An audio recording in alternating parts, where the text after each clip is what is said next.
queridos, amados e prezados irmãos, a paz do Senhor a todos.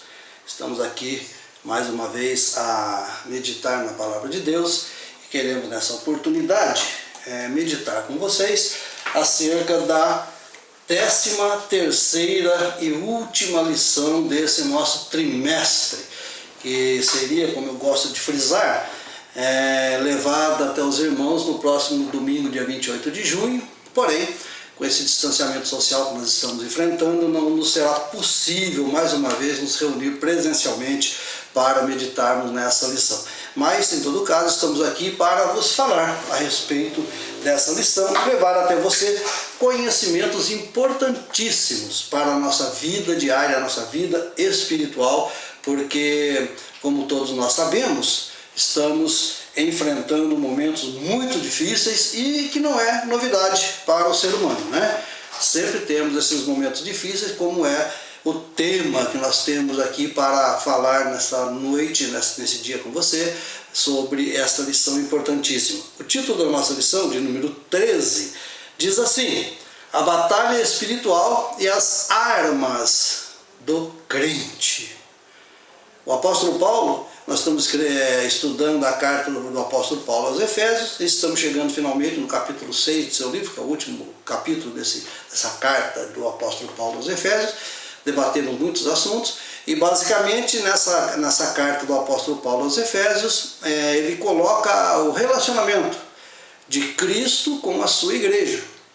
E agora, nessa última lição, depois de nós havermos passado por vários temas concernentes a essa carta, né, nós finalmente chegamos então nessa última lição, em que agora o apóstolo Paulo está mostrando à igreja que, mesmo cumprindo todas as ordenanças de Deus, mesmo cumprindo todos os ensinamentos de Jesus Cristo, estamos sim sujeitos a diversidades, né? As adversidades dessa vida, que faz com que muitas vezes muitos de nós até chega a desanimar da carreira que o Senhor tem nos proposto.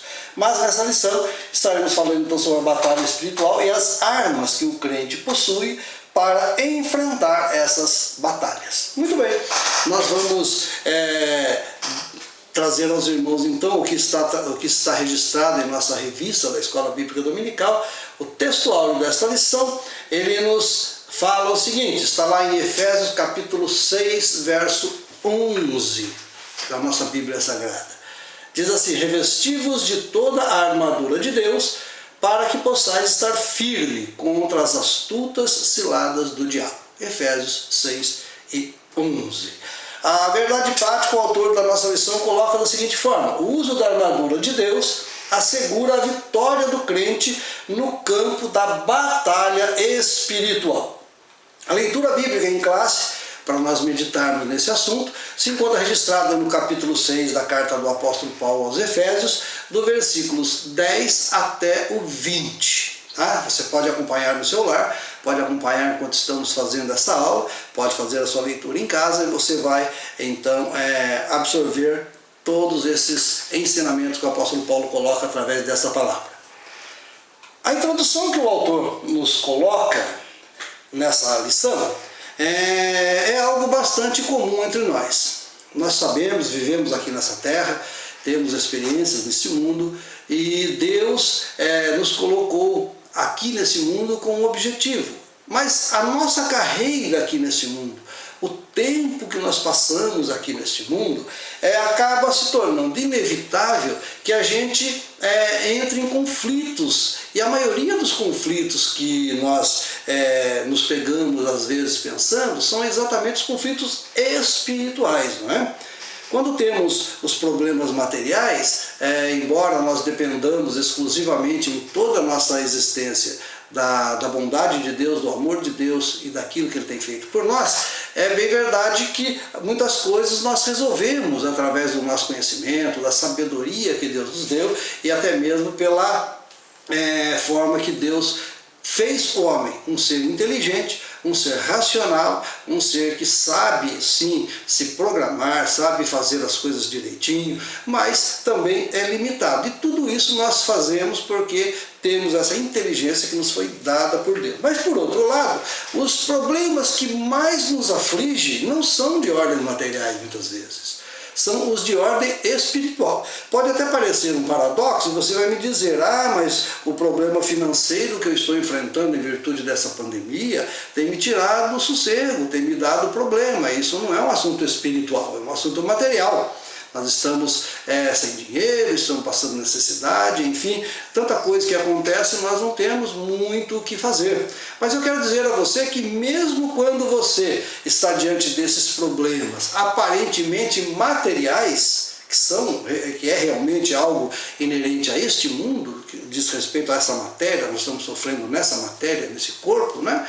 E, contudo, isso aflige o nosso lado espiritual. Nós somos seres psicossomáticos, né? Então nós temos a parte somática e temos também a parte psíquica. E a parte psíquica, ela é afetada. Tanto é verdade que já os especialistas, até da Organização Mundial de Saúde, já alertam os povos desse mundo do grande número de pessoas com problemas psicológicos em função dessa pandemia.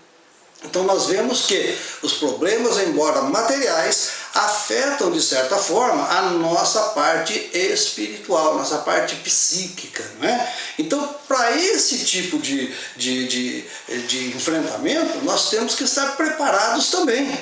Porque as lutas estão aí, nós não podemos nos desvencilhar dela, por mais que nós tentemos fazer dessa forma, mas precisamos enfrentar. E o autor coloca aqui no primeiro tópico da nossa lição o seguinte tópico, o seguinte item: o preparo espiritual do crente para a batalha. O primeiro subtópico, ele coloca o seguinte: fortalecidos no poder do Senhor. Nós temos algumas evidências nessa narrativa do apóstolo Paulo aos Efésios, que faz com que nós sigamos uma sequência bem lógica, né? Bastante interessante até. Primeiro, fortalecidos do poder do Senhor. O segundo subtópico fala vigilantes em toda a oração e súplica. Veja bem, quando nós tratamos de assuntos materiais, nós tentamos resolver da maneira mais inteligente e racional possível. E quando o problema passa da esfera material para a esfera espiritual, então nós começamos agora a depender ainda mais do Senhor. Por quê? Porque nessa área, por mais experiente que sejamos, nós não temos domínio completo de tudo.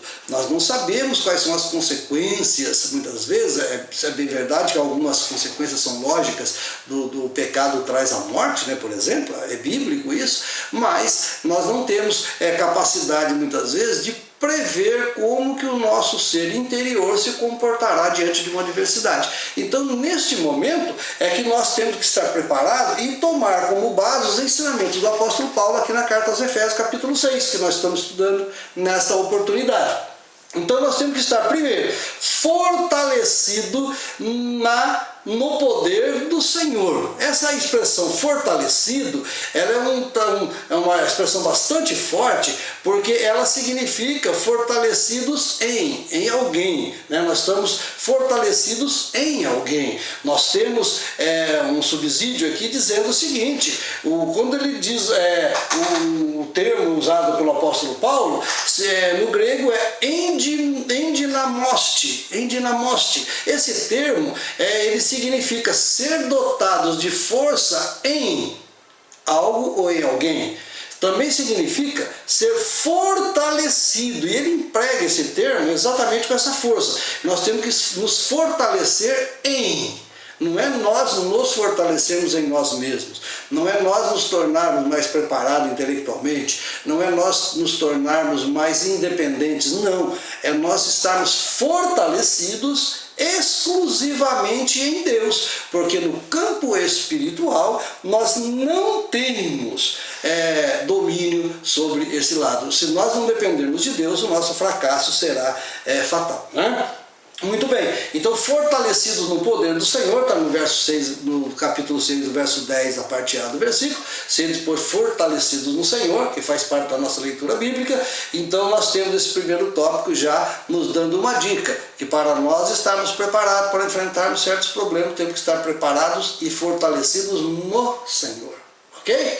Muito bem, o segundo subtópico do primeiro item, ele diz que nós devemos ser vigilantes em toda oração e súplica. Olha só, uma das ferramentas que nós temos a nosso favor, que Deus deixou para com o homem, é a capacidade e a possibilidade de nós nos comunicarmos com o nosso Criador.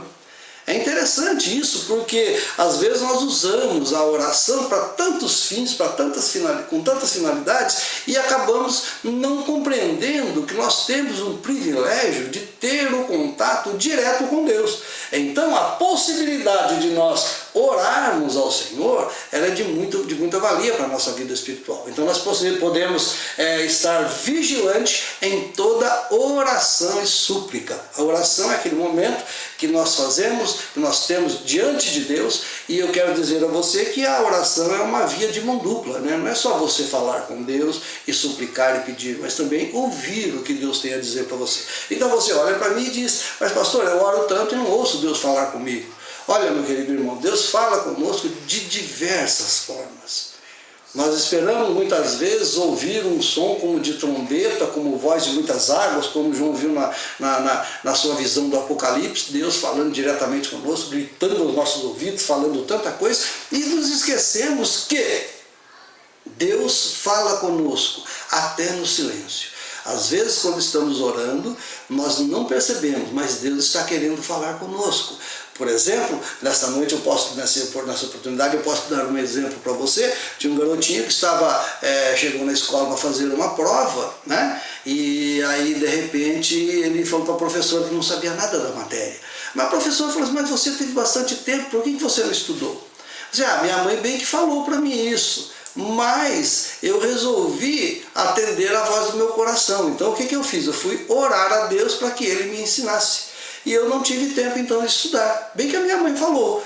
Ora, a mãe dele falando com ele que era para ele estudar, era a voz de Deus mandando aquele garoto estudar. No entanto, ele resolveu fazer tudo a seu modo, foi fazer uma oração longa, ficou orando o tempo todo, pensando que Deus vai ajudá-lo, e Deus já tinha falado para ele que era para ele estudar através da sua mãe. Não é? É um exemplo bastante simples, mas que dá para nós percebermos que nós dependemos do Senhor e devemos orar em todo o tempo. Muito bem. Por quê? Porque Deus mesmo nos deixa bem claro que sem Ele, o próprio Jesus falou: sem mim nada podereis fazer. Isso significa que nada nós podemos fazer. Nós temos, está lá no Evangelho segundo São João, capítulo 15, verso 5, né? E quando o apóstolo Paulo ainda fala: fortalecei-vos na força do seu poder. Essa expressão força do seu poder é uma figura de linguagem bastante utilizada, né? E ela pode ser utilizada desde que seja da maneira correta. Essa figura de linguagem ela se chama pleonasmo, né? E o pleonasmo é uma maneira de você reforçar alguma coisa que você está dizendo. A força do seu poder, parece estar repetitivo, né? Mas nesse caso, nessa frase, está completamente correto. O que não se deve utilizar em nossas conversas, em nossa comunicação, é o chamado pleonasmo vicioso, né, que é diferente. Por exemplo, subir para cima, descer para baixo, entrar para dentro, sair para fora, né? Isso aí é um pleonasmo vicioso que não reforça em nada a ideia de subir, ou a ideia de descer, ou a ideia de entrar ou sair. Não reforça em nada falar isso. Simplesmente torna a frase um pouco viciosa, fica uma frase até não condizente com a gramática. Mas então, quando ele fala na força do seu poder, é que nós devemos nos fortalecer em Deus. E em quê? No poder que Deus tem. Né? Então ele reforça, usa essa figura de linguagem chamada pleonasmo. Muito bem.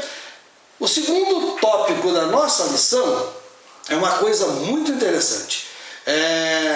Ele está dizendo assim, conhecendo o campo da batalha espiritual.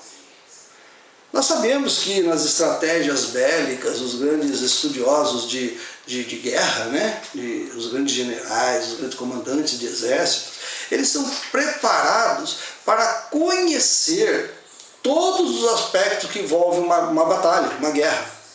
E dentre esses aspectos que envolvem uma batalha, uma guerra, também está o local, o lugar, né? Conhecendo o campo do inimigo. Ele tem que conhecer tanto o campo dele quanto o campo do inimigo, não é verdade? Tem uma passagem muito conhecida dos irmãos lá no livro de Josué, quando ele ora para que o sol pare. Por quê? Porque ele não conhecia aquela região e no escuro ele ia levar desvantagem com seus inimigos. Seus inimigos conheciam bem a região.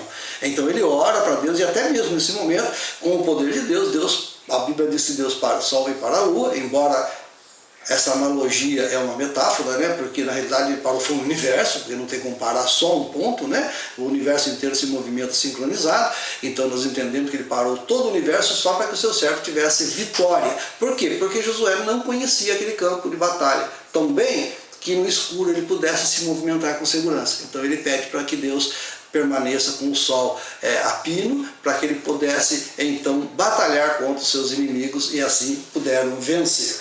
Então nós temos que conhecer. Primeiro, ele coloca no primeiro subtópico desse tópico 2, as astutas ciladas do diabo.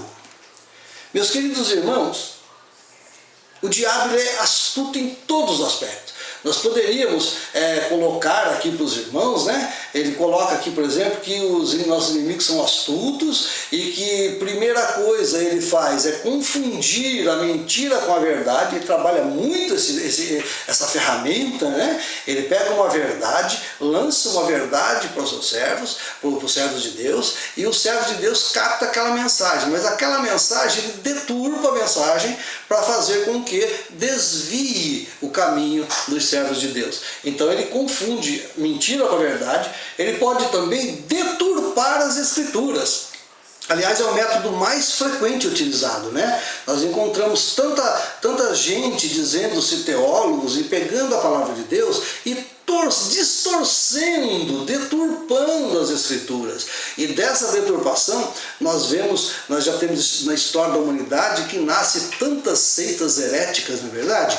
Que uma fala uma coisa, outra fala outra e foge daquele contexto glorioso que é a palavra de Deus a nos ensinar. Também o que ele faz com muita facilidade é dissimular e induzir a dissimulação. Ou seja, o que é dissimular? É disfarçar. Você pega um assunto sério e dá uma dissimulada, disfarça e faz de conta que não quer dizer nada, não tem problema nenhum. Então a gente acaba entrando nessa armadilha, né? Então ele tem umas ciladas muito astutas para tentar derrubar os crentes. E também uma outra coisa, faz muitos falsos sinais. Nós temos em nossos dias aí, passando em telejornais e sendo muito comentado até no meio da sociedade, o que aconteceu com uma determinada pessoa lá na cidade de Goiânia, né, que se autodenominava até João de Deus e de repente era só coisas do maligno. E muitos milagres ocorreram lá, tanto é verdade que chamou a atenção de pessoas não só do Brasil, mas até fora do nosso país, para que buscasse socorro e milagres através daquela pessoa. E, no entanto, era simplesmente engano. Mas que ele faz falsos sinais, faz. Por quê? Para tentar atrair as pessoas para si e assim desviar a atenção das pessoas do nosso Deus, que é o nosso Pai Celestial. Também uma outra ferramenta que ele usa com uma cilada muito astuta contra a igreja do Senhor, contra o servo de Deus, contra os filhos de Deus, é fazer acusações. Aliás, o seu nome significa acusador, né? Ele é acusador desde o princípio. Ele está sempre fazendo acusações. Quando ele não faz acusações contra você, ele faz com que você pense e até verbalize acusações contra o seu semelhante. E isso causa o quê? Discórdia entre as pessoas. Trazendo a discórdia, a paz se afugenta e as pessoas então ficam à mercê dos ataques do inimigo. E para a gente, mais uma ferramenta que ele usa nessas ciladas astutas para atrapalhar o povo de Deus, para confundir o povo de Deus, é semear incredulidade. Meus queridos irmãos, é muito comum nós ouvirmos hoje em dia muita gente falando assim, até em púlpitos de igreja, pregadores renomados falam, né? Hoje parece que não acontecem mais milagres como acontecia antigamente. Isso é uma mentira que o diabo coloca para você. O que dá a impressão é que quando nós lemos a Bíblia nos mostra que a cada 10 minutos existiam milagres extraordinários. Não, os grandes milagres realizados por Deus, a não ser por Jesus Cristo, que a sua vida na terra foi mais curta, né? O seu ministério durou apenas 3 anos aqui na face da terra, e durante esses 3 anos ele realizou inúmeros milagres, né? Tanto que o apóstolo João disse que se fosse contar tudo que ele realizou, não caberia nos livros que o mundo pudesse conter. Tanto era a quantidade de milagres em apenas 3 anos. Mas na história universal, os milagres de Deus eram coisas pontuais, eram coisas que aconteciam. Hoje, o Mar Vermelho se abriu, foi uma vez só. Nunca mais se abriu o Mar Vermelho. O sol e a lua parou para Josué, foi uma vez só, nunca mais aconteceu isso. Né? Então nós não podemos pensar que a vida do crente é uma vida permeada de milagres a cada instante, a cada segundo, a cada momento. Não, Deus realiza milagres em nossa vida dessa forma, sim. Só o fato de nós respirarmos, só o fato de nós pensarmos e o fato de existirmos já é um milagre de Deus a todo instante. Mas aquelas obras miraculosas, paralíticos andando, mortos ressuscitando, esse tipo de milagre a gente quer que Deus faça de 5 em 5 minutos, senão nós não vamos mais acreditar nele. E é o que o diabo tenta colocar em nossa mente, que se esses milagres não acontecerem a todo instante, tem alguma coisa errada, nós estamos em pecado, né? Ele então faz essa incredulidade e promove ainda, um último item que está colocado na nossa lição aqui, promove ainda ideologias anticristãs. Recentemente, eu leio bastante alguns livros, né? Eu leio muitos livros, e num desses livros, a pessoa que escreveu, o autor que escreveu, ele chama o livro de Cristianismo Puro e Simples. Porque as pessoas enfeitam tanta ideologia para o cristianismo é simples. Basta você crer, basta você aceitar Jesus Cristo, que todas as coisas nos serão acrescentadas, nos serão reveladas, né? Jesus Cristo, quando olha para os seus discípulos e começa a fazer o seu sermão, e muitas pessoas que estavam ali ao redor deles não entenderam, ele olha para o céu com toda firmeza e diz: Pai, graças te dou porque ocultaste essas coisas dos sábios entendidos e as revelaste aos pequeninos. Quando nós nos humilhamos, nos tornamos pequenos diante de Deus, então nós temos a garantia de que Deus irá nos ensinar tudo o que pedimos e precisamos. Muito bem, o segundo subtópico do tópico 2 diz assim: o conflito contra o reino das trevas. A declaração que Paulo faz nesse versículo aqui do capítulo 6 da carta aos Efésios, ele está indicando que a batalha não é física. Eu disse no início que muitas coisas materiais que ocorrem, muitos problemas que nós às vezes nos envolvemos nele, temos alguma dificuldade, nós não conseguimos consertar, não é verdade? Conseguimos fazer com a nossa capacidade limitada, mas fazer o que Deus nos capacita para isso. Mas essa luta que nós estamos trazendo nesta noite, que o apóstolo Paulo ensina à igreja lá de Éfeso, é sobre a batalha que não é travada nesse campo material, mas no mundo espiritual. O apóstolo Paulo, no capítulo 4, verso 18 da segunda carta aos Coríntios, ele nos diz o seguinte, olha, pelo que sinto prazer nas fraquezas, ou melhor, 4:18 de 2 Coríntios, capítulo 4:18, ele diz o seguinte: assim fixamos os olhos não naquilo que se vê, mas no que não se vê.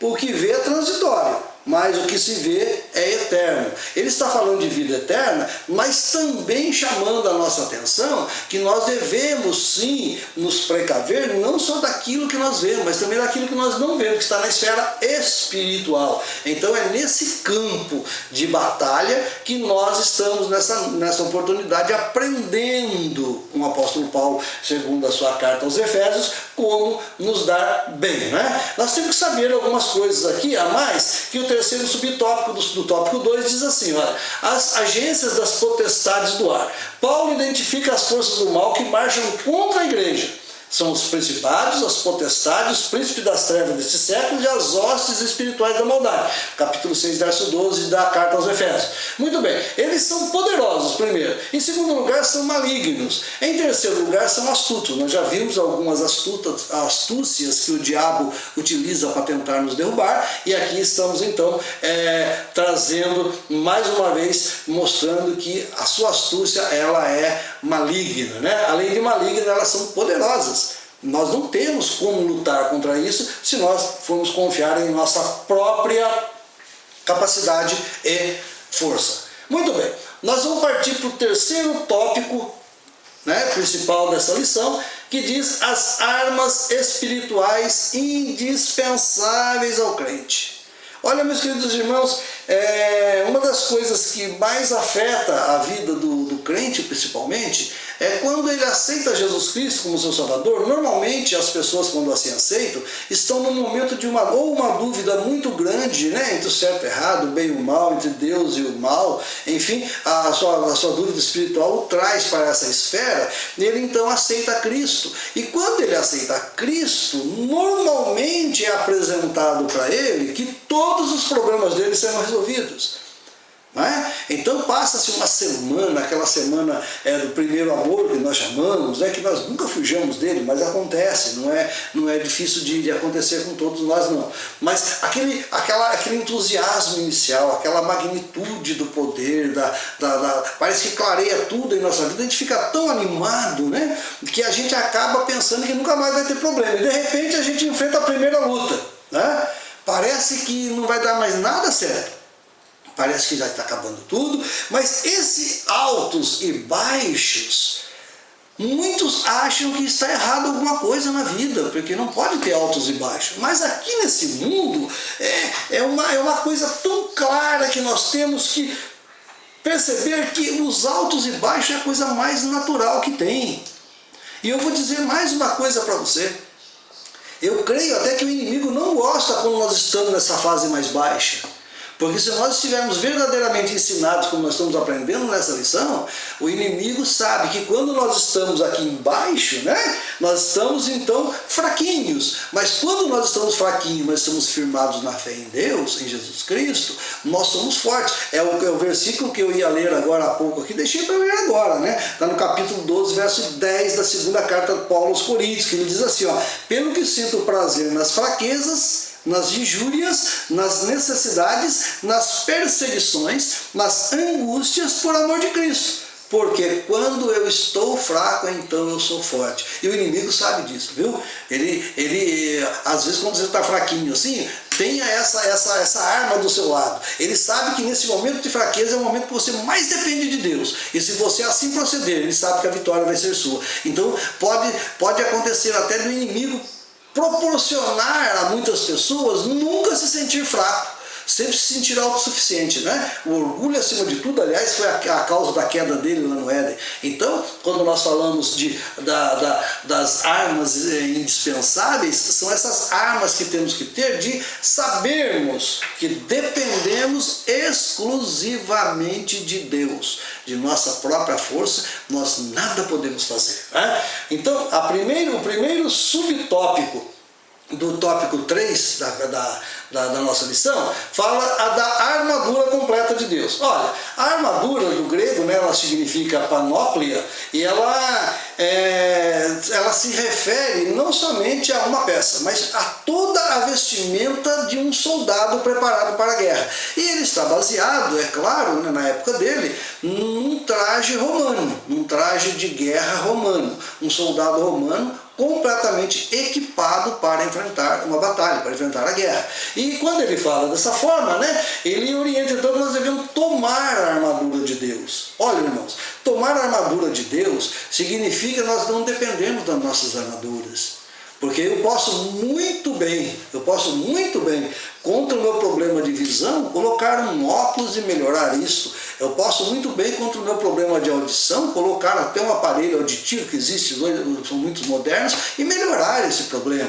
Eu posso, para evitar algum problema de insolação, por exemplo, de radiação de raio ultravioleta do sol, passar um protetor solar. Mas o que nós podemos fazer, se eu for, por exemplo, enfrentar nós vemos nas nossas indústrias, né, por exemplo, eu acho que a pessoa que fica mais equipada, assim, mais vestida, paramentada para o trabalho, praticamente é um soldador, né? Coloca máscara, capacete, protetor de braço, protetor de perna, protetor de peito, tudo de couro para não se queimar, botina de segurança. Quer dizer, ele está se preparando para um trabalho material. Agora, no trabalho espiritual, ele pega uma metáfora dessa armadura e faz com que essa metáfora nos ensine o que nós precisamos, né? Nós temos que, em primeiro lugar, por exemplo, estar cingido da verdade. A verdade é algo importantíssimo, né? Embora às vezes a verdade ela seja muito difícil, né? Nós temos que enfrentar a verdade e sermos verdadeiros.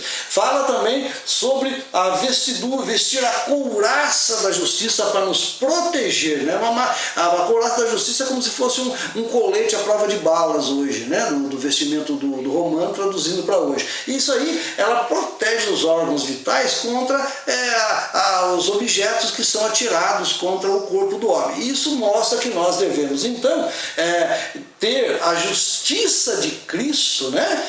Revestido da couraça da justiça, e essa justiça que Cristo nos deu através do seu sangue, porque o sangue de Jesus Cristo é que nos justifica, então nós estamos preparados para esse campo da batalha. É uma metáfora que é usada aqui por Paulo. Também calçado os pés da preparação do Evangelho da Paz, porque além de guerrearmos, nós ainda temos uma outra incumbência, uma outra missão, que é propagar o Evangelho. Temos que estar calçados os pés na preparação do Evangelho da Paz, para que então nós possamos testemunhar de Cristo e fazer com que a nossa vida seja completa. O outro dado que ele coloca da armadura do crente é tomando sobretudo o escudo da fé. Capítulo 6, verso 16 da carta aos Efésios, né? O escudo, todo mundo sabe para que serve, né? Para se proteger, né? Para que quando fossem lançadas as flechas ou os dardos, né? As lanças foram jogadas, o que protegia o soldado para que aquela lança não atingisse era o escudo. Então nós temos que ter esse escudo, né? E esse escudo, ele fala como é o escudo da fé. Por que o escudo da fé? Porque todas aquelas astúcias que o diabo usa, que nós tratamos há pouco, ele tenta atingir o nosso conhecimento, atingir a nossa mente, chegar até o coração, se possível, para nos desfazer daquilo que nós cremos. Coloca tanto empecilho que nós muitas vezes ficamos confundidos, né? Mas se nós tivermos o escudo da fé, quando esses dardos forem lançados contra nós, quando mesmo a nossa mente entra em dúvida, nós podemos dizer, mas espera, eu tenho fé em Deus. Eu acho que eu posso sim confiar, no termo popular, cegamente em Deus, porque Deus tudo faz, tudo proporciona para os seus filhos serem vitoriosos, né? Tomando sobretudo o escudo da fé. E por último ele coloca então o capacete da salvação, penúltimo item da armadura, né? É o penúltimo, né? Vamos falar do último ainda. É o penúltimo item, ele fala que é o capacete da salvação. Por quê? Porque o capacete é aquilo que protege a nossa mente. E tudo que vem na nossa mente desce ao coração. Metaforicamente falando, nós tendo certeza, tendo o escudo da fé, para não sermos penetrados pelas coisas erradas desse mundo e pelas filosofias que tentam nos implantar, nós temos então agora que ter fé que nós somos salvos. E esse capacete é para que nada interfira na nossa salvação. Nós temos que ter fé, primeiro, que nós somos salvos, porque sabendo que nós somos salvos, nós podemos então lutar com bastante vigor contra o nosso inimigo. E para terminar, finalmente, ele trata então da espada do Espírito, que é a palavra de Deus. É uma metáfora muito interessante, porque a espada do Espírito, ela é uma arma tanto de defesa, até agora nós falamos da couraça da justiça para proteger contra as flechas, do capacete da salvação contra os ataques sobre a nossa cabeça, falamos sobre o escudo da fé, falamos sobre tudo, simplesmente armas de defesa. Muito embora podia ser usado algumas vezes para empurrar alguém, mas basicamente são elementos de uma armadura que nos confere defesa do nosso corpo. E agora nós então temos algo que o apóstolo Paulo nos coloca, que é a espada do Espírito, e a espada é colocada como uma arma de duplo sentido. Ela tanto defende quanto ataca. Você pode, numa luta entre os soldados, eles poderiam muito bem se confrontarem pessoalmente com uma espada e de repente alguém tentar fazer um ataque com a espada e ele usa a própria espada dele para desviar aquela espada. É uma espada, é uma ferramenta, é uma arma de defesa também. Mas ela é essencialmente de ataque. E é interessante nós notarmos, quando Cristo foi tentado no deserto, a Bíblia diz que o diabo veio com tanta astúcia para cima dele, e ele usava sempre para se defender a palavra de Deus. Mas também está escrito, nem só de pão viverá o homem.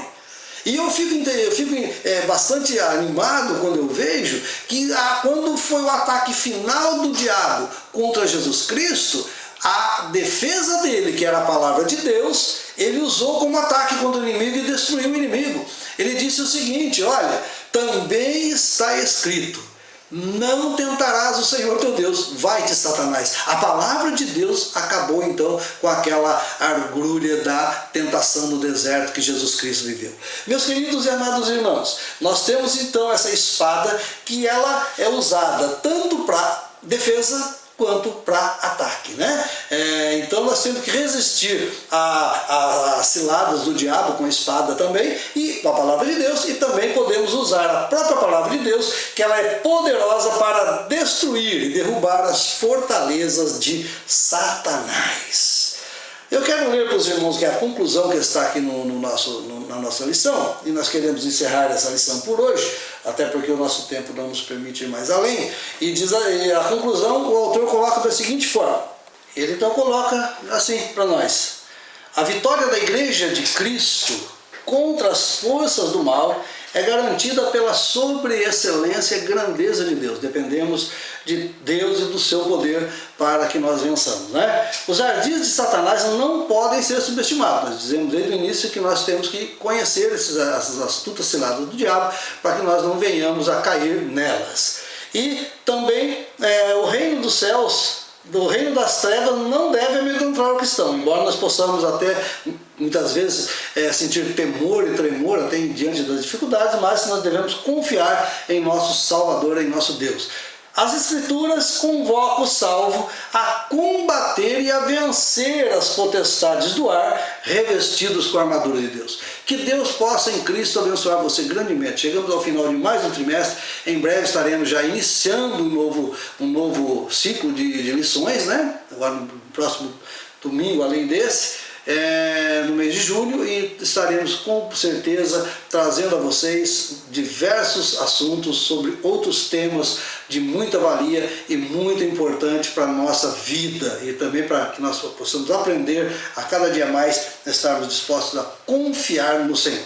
Que Deus em Cristo nos abençoe e até uma próxima oportunidade. Em breve estaremos de volta ao nosso tempo, com as lições presenciais, onde nós podemos interagir com mais tranquilidade e trazer até você subsídios mais relevantes, mais até aprofundados, porque o nosso tempo aqui não permite fazer assim, ok? Deus abençoe então, em nome de Jesus, queremos que você fique na paz do Senhor. Amém.